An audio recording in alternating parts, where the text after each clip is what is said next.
Hello everyone. Today we will be studying the poem Dust of Snow by Robert Frost. It is in the academic book of class 10 CBSE. It's only an 8 lines poem and seems to be the simplest of short poems.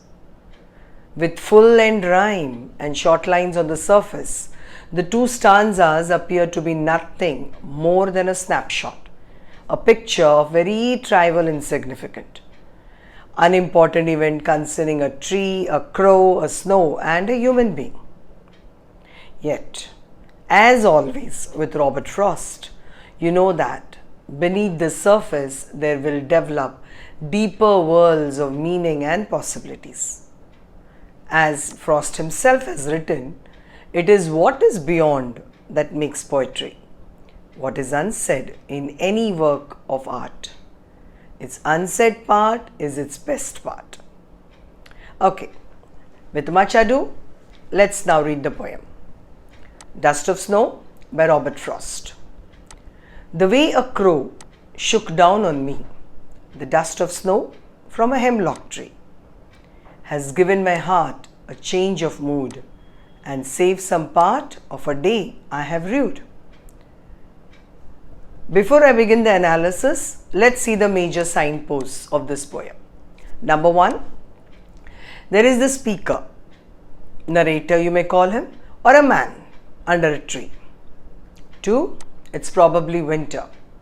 3, there is a snow on an evergreen pine called a hemlock. Number 4, a crow is sitting on the tree. Number 5, this crow, the one who is sitting on that tree, happens to send some snow dust down on the man. Number 6, the man felt the snow on him. And 7, his mood changed and hence his remaining part of the day is now better than that part before the dust fell on him. Well, whether this dust falls onto his head, down his neck is unknown. But it's not really relevant to the poem also. It can be that the crow is preening, readjusting maybe his feet on the branch, or merely shaking, flying off or landing on a tree. The action of the crow is not significant. We just have to remember that somehow a light dusting of snow lands on the speaker. The actual word in the poem is shook. So it could be that the crow is shivering in the snowy tree.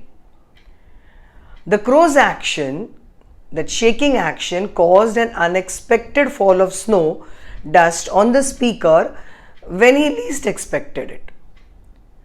The speaker, because of that snow dust falling on him, finds himself partially relieved.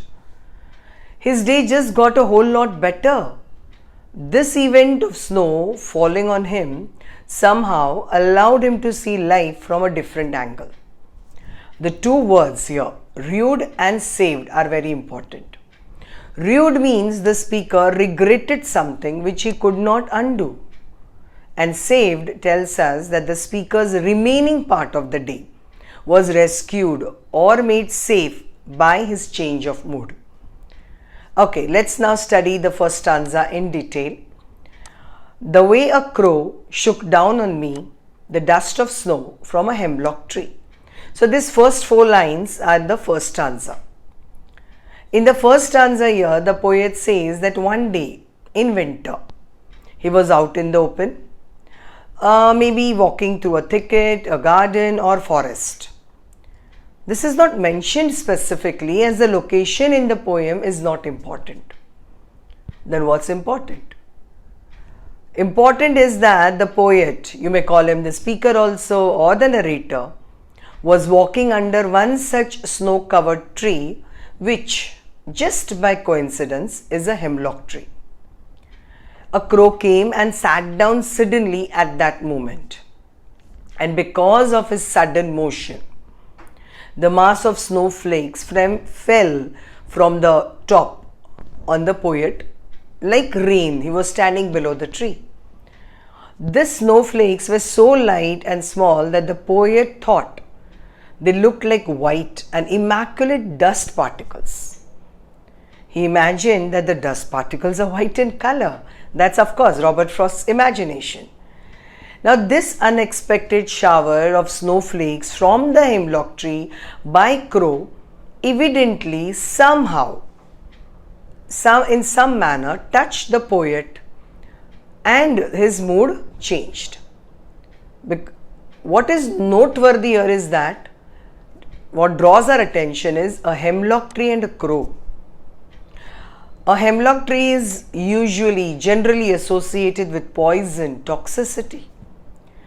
Thus, the tree as such cannot be associated with anything, but it symbolizes bad luck, doom. Just for your knowledge, this poison tree was once used by Socrates, a great Greek philosopher from Athens, to commit suicide. So, the mention of a hemlock tree is noteworthy, it catches our attention. Now, the second point, which is noteworthy, as I said, is crow. A crow shook on him the dust of snow from a hemlock tree. The crow, which is a black and is often considered as a symbol of death, doom, ill omen. And this crow furthermore shook down the snow on the poet. He didn't throw it on him, he just shook it down. Thus it is obvious that the crow was shivering with that chilly cold winds. Again, this shivering crow is a symbol of doom. Okay, so now let's move. What is this dust of snow? This word dust actually suggests nothingness. In Islamic, Christian and Hindu theology, we have often read, dust thou art, to dust thou returnest. Okay, I'll speak in more simple and easy language. Ashes to ashes, dust to dust. Thus, dust again becomes another ill omen and indicates bad luck or doom, something terrible. This Robert Frost has cleverly used all the negative images, all the bad luck, all the bad omens to show that he was stuck, the narrator was stuck among many ill omens, which should have rued his remaining day as well. The first stanza here ends, making us, the readers, think about all the worst things which might occur as soon as the poet has encountered, because he has come across such bad omens at one same time. Did you notice one thing? The whole poem is written in a single sentence. Though the first stanza ends in the fourth line, but the sentence has not ended. This indicates the continuity of mood, because the poem has continued throughout till the last 8 lines. So, as the sentence is not broken, it implies that the mood of that poem is continued and carried forward to the second stanza. So, let's now come to the second stanza. Has given my heart a change of mood and saved some part of a day I had rued.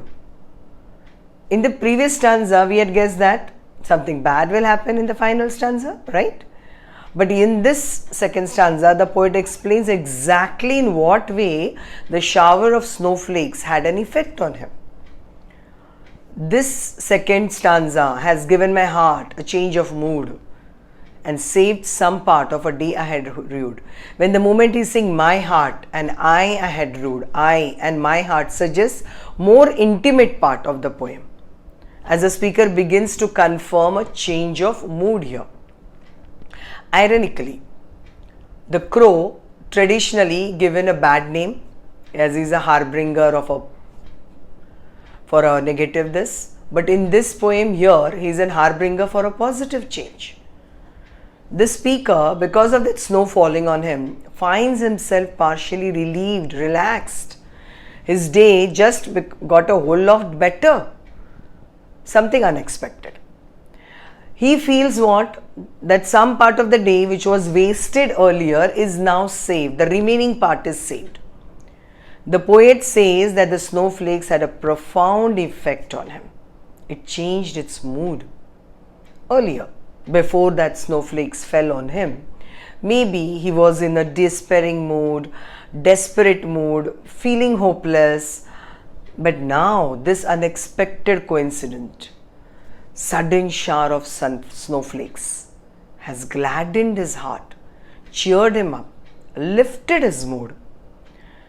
Maybe the poet was not looking forward to that particular day. Maybe that particular day had not been going well for him prior to the snowflakes. Somehow made him think in a different manner when the snowflakes fell on him. That changed his mind, his outlook, and he felt that the whole day had not been wasted, rather it was saved, the remaining part, whatever was remaining of the day.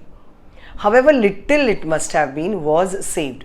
It may have been a little part or it may have been a major part, but the poet emphasizes the remaining part of the day has been saved. What part or how much part was remaining is not clearly mentioned in the poem. So we can say that overall idea what the poet is trying to tell us, that at least some part of the day had been pleasant since he is feeling good now. There are two crucial words Frost has used here, rued and saved. Rued means to regret something which often cannot be undone, and saved means to rescue or be safe or keep safe. Saved here can be associated with religion, like being saved by Jesus Christ, maybe because Robert Frost was a Christian. But this saved doesn't completely fit the speaker's circumstances, as only a part of that particular day is saved but not his soul. If the figurative heart changes mood, that is his deepest feelings, his true personality changes due to this simple incident, then that would be a very significant shift in the speaker's mindset. And then that will demonstrate the power the nature has on human beings. Let's look at the style and the other learning devices, that is the poetic devices in this poem. First is the rhyme scheme. The full rhyme endings are quite simple, straight. Crow snow, me tree, heart part, mood and rude. So the rhyming scheme is AB, AB. Second figure of speech or poetic device which we see in this is a figure of speech alliteration. What is alliteration? Alliteration is the close repetition of the consonant sound. So where do we see alliteration in this poem? Check the line. Has given my heart. The H sound is repeated in has and heart. And the second one is and saved some part. Again, which consonant sound is repeated? S and S, saved and some. So when you see this close repetition of consonant sound, it is known as alliteration. What is the message in this poem?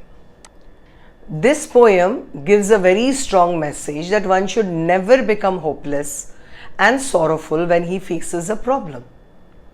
A person can get relief and inspiration even in the worst situation. Sometimes actually things which are insignificant, natural events, they also can bring the change. Being outdoors in nature with all its unpredictability can benefit anyone, anytime, anywhere. That's all for the poem Dust of Snow by Robert Frost.